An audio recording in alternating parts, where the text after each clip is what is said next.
If you are looking to scale your AI agency, there's a few things you need to understand to make the process as easy as possible. So in this video, I'm continuing on from where I left off on my general versus niche agencies video, which I'll put up here. It's important that you watch that before so you understand all the information I'm going to give you here. But this is based around the difference between niche and general agencies and how you can use this difficulty value matrix to decide when to transition from general to niche agencies. There's a lot to get through. It's very important if you are looking to be in this business model long term and you're looking to optimize how you build your business over time so that you can scale it as easy as possible. So the difficulty value matrix is where we're going to start here. Oh, and it is freezing cold here in South Africa, so I am wearing a hoodie. It's a little bit more casual than usual, but I'm sure you guys will appreciate the value rather than the attire. So let's get into things. So the first thing we need to go through is a little graph like this.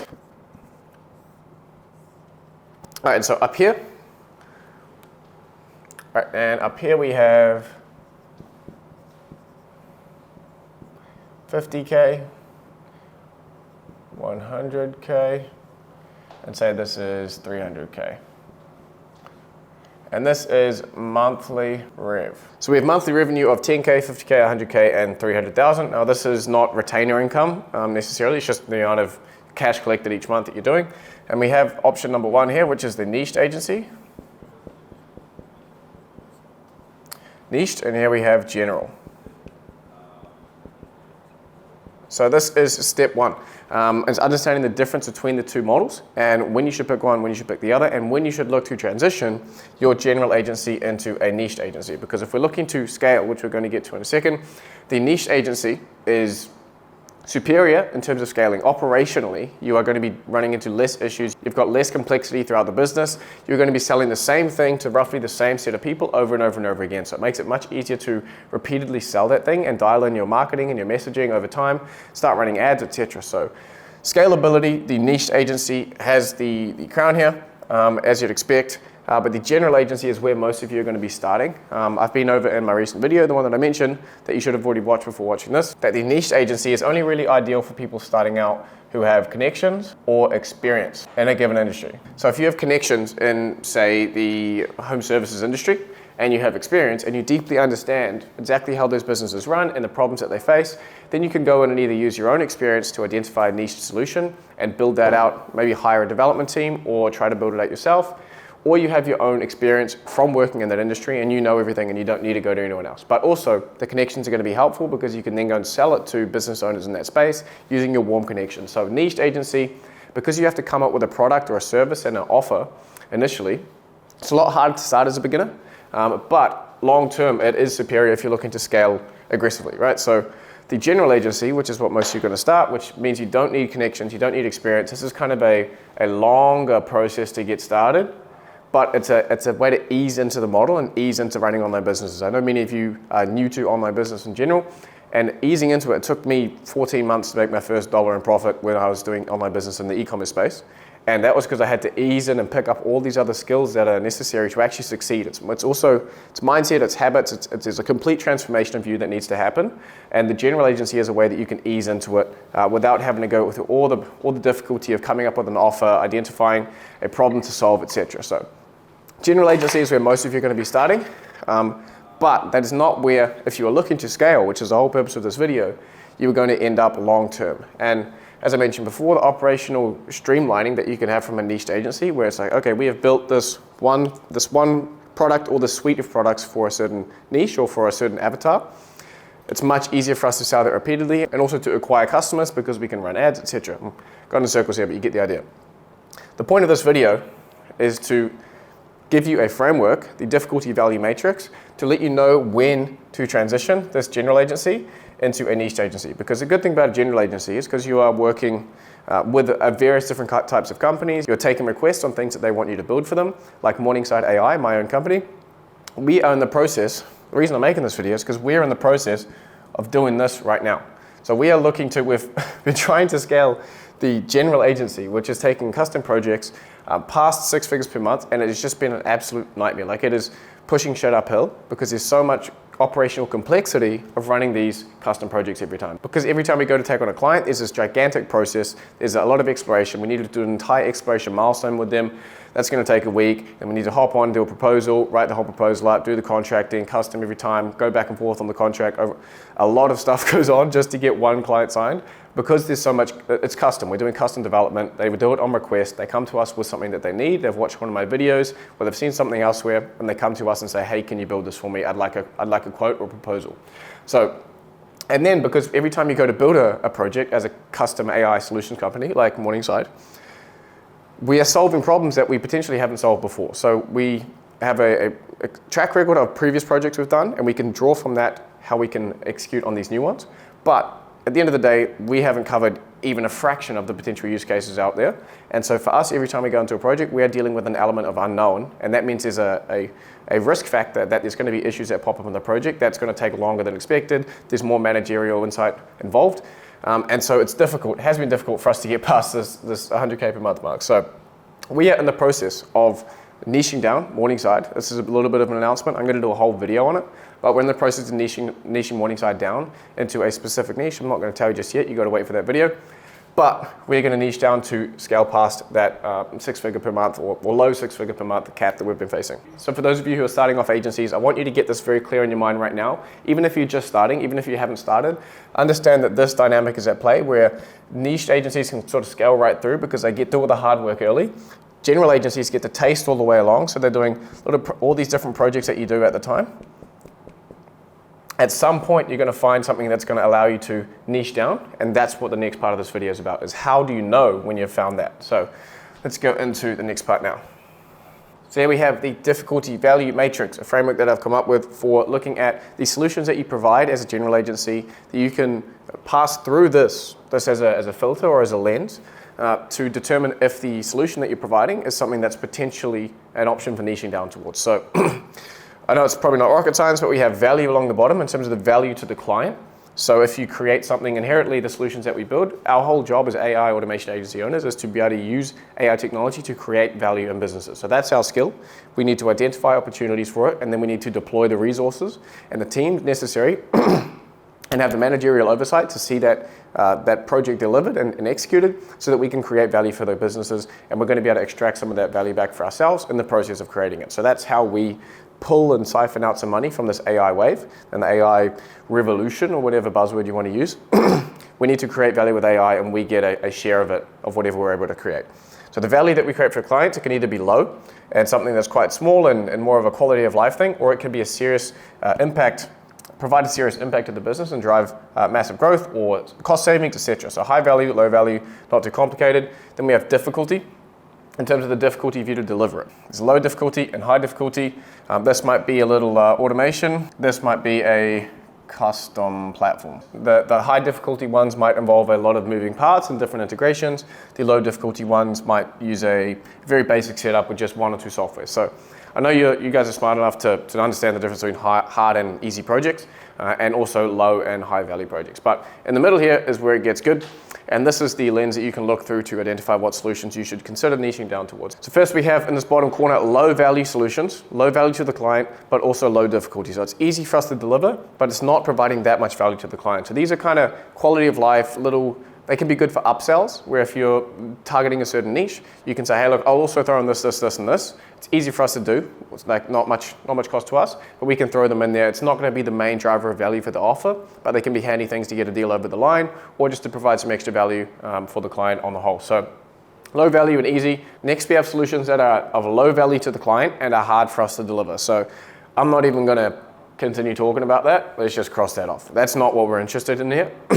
And if you've delivered one of these, you probably want to put that on a blacklist of like, let's never do this again.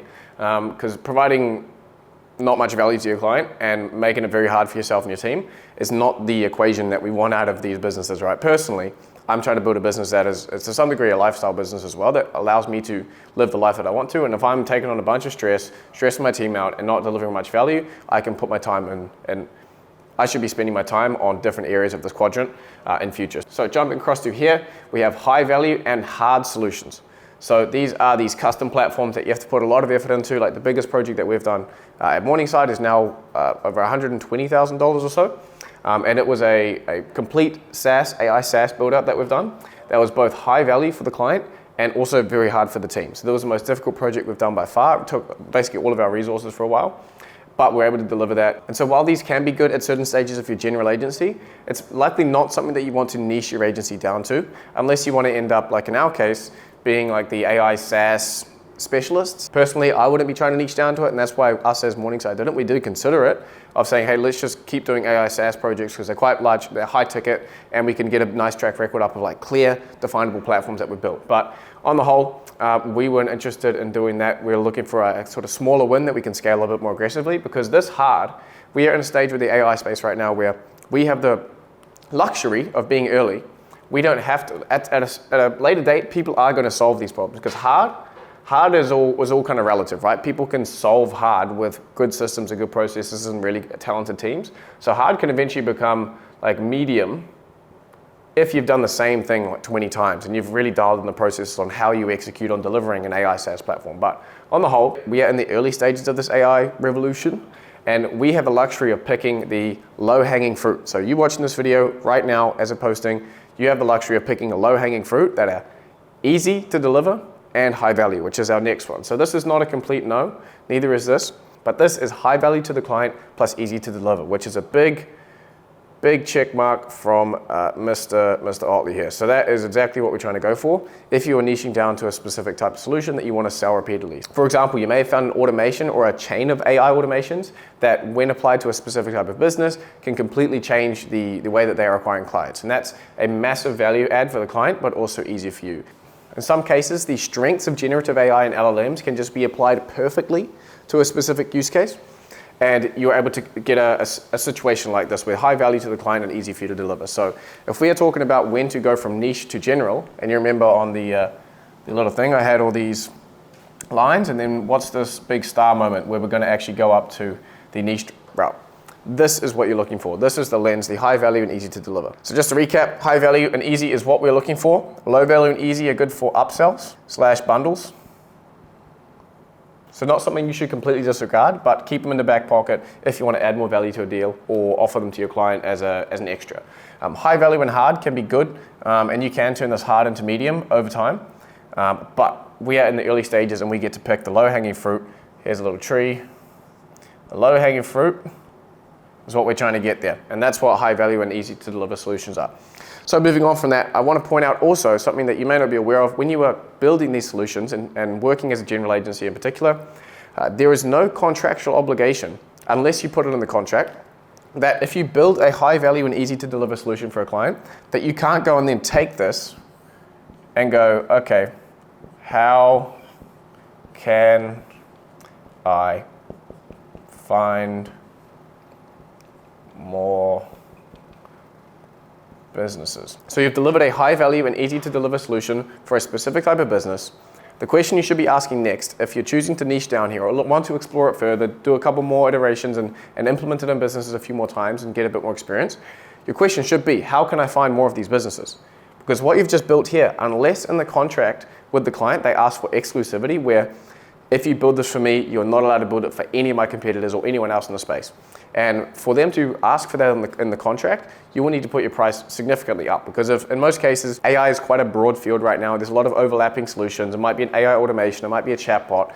If you as an agency say, I will never build another AI chatbot for this, you're wiping out a massive potential chunk of revenue for the foreseeable future. So unless they're willing to pay 5, 6, 10 times more than what you actually put on the regular ticket price for a project like that, you're entirely allowed to take that exact same solution that you built for them and then go and find other people like it. You go on Apollo, you go on, use Instantly's Lead Finder, you go on any of these lead finding platforms, you go on LinkedIn Sales Navigator, you can try to find other business owners like that using any of the lead generation methods that are out there, right? And then once you take that, you've already got it built.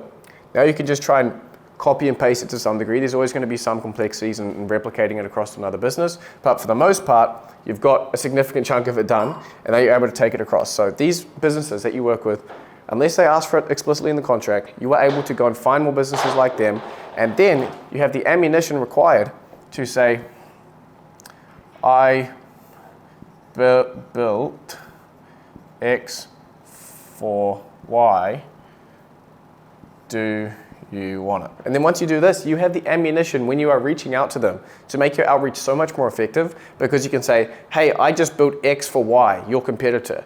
Are you interested in learning more about it, or do you want to hop on a call to discuss how it could change your business as well? This is tapping into this sort of psychology of business owners right now, where they know AI is the wave, it's coming. Many of them are skeptical about it, they're not ready to invest in it, but this is the kind of thing that can nudge them over the edge. So being able to say that, hey, your direct competitor, I just built this crazy AI system for them and it's getting insane results for them. Would you be interested in hopping on a call to learn more about how it could potentially help your business? If not, if it's not a good fit, no problem, but you've just learned a bit more about how AI is helping businesses in your industry. So I want to link this very quickly to some of the research that I've been doing. I'm always furiously researching the macro environment behind the scenes, because if I'm going to be giving you guys information, I want to make sure that I'm giving you relevant information given the macroeconomic context and all the trends that are going on. So based off a report that I was reading, I'll put it up on screen now so you can read it. It says, the tension between the push to offset slowing labor force growth with automation and the pull to slow automation's rollout to prevent massive disruption will play out over the next 10 to 20 years.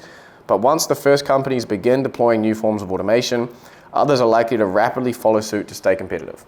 This ties directly into something that I've talked about a lot before, which is this tech adoption lifecycle. So we have bam, bam, bam, bam.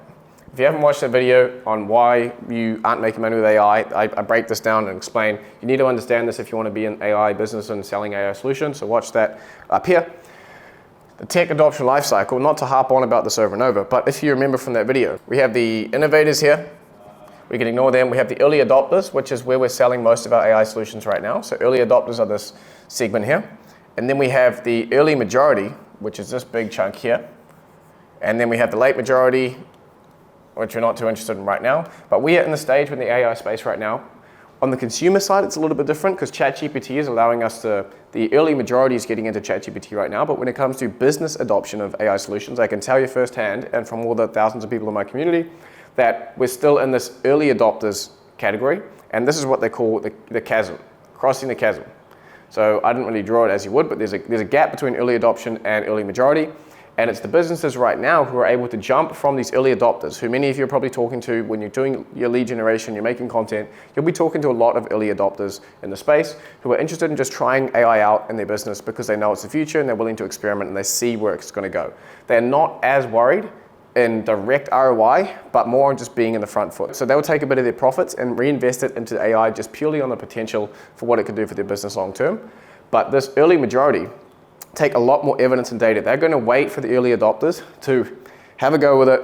Let me know, I want to see some data, I want to see it actually working, and then I'm going to jump in and start using it. So that's what this chasm is. And this is the information that allows you to start tapping in to this early majority. You can say, I bought this system for your competitor. Do you want it? Are you interested in it? He is, or she is an early adopter. You've sold it to this person initially, that you've used their money basically to build the thing out and do all the R&D for it.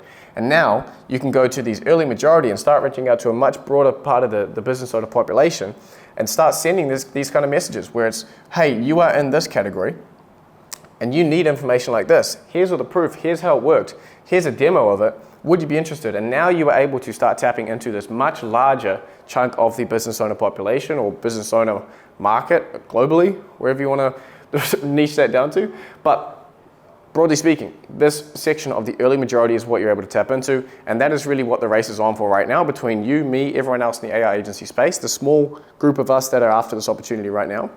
We are gunning for this. And so if you're able to build a solution for a business that is high value and easy to deliver, you go and find more businesses like that, you start to send messages and let them know that, hey, I've built stuff for your competitors, would you be interested in learning more about it? You are going to see a sizable increase in the response rate when you are reaching out to businesses. So I think that's all I want to cover for this video. I know that's been quite a synthesis of all the different stuff that I've talked about on the channel, but if you're new to the channel and you don't know who I am or what the hell I'm talking about, then go back and watch my other videos. There's plenty of stuff on the channel talking about this, me in front of the whiteboard waving my hands around. But this information is so important for you to understand if you are looking to do this long term and scale your agency, as myself and the team at Morningside are doing right now. We are looking to break past that ceiling that we've hit for so long, and to do that we need to niche down. We've realized that, and this is the way that we've done it. I'm just sharing with you what we do so that you guys can do it in your agency as well and see similar success. So aside from that, if you've enjoyed, leave a like, subscribe to the channel for more videos like this, and Leave a comment if there's anything that you want me to cover in future. If you have any questions about any of this, please drop it down below. If there's good questions, I will go and reply to them.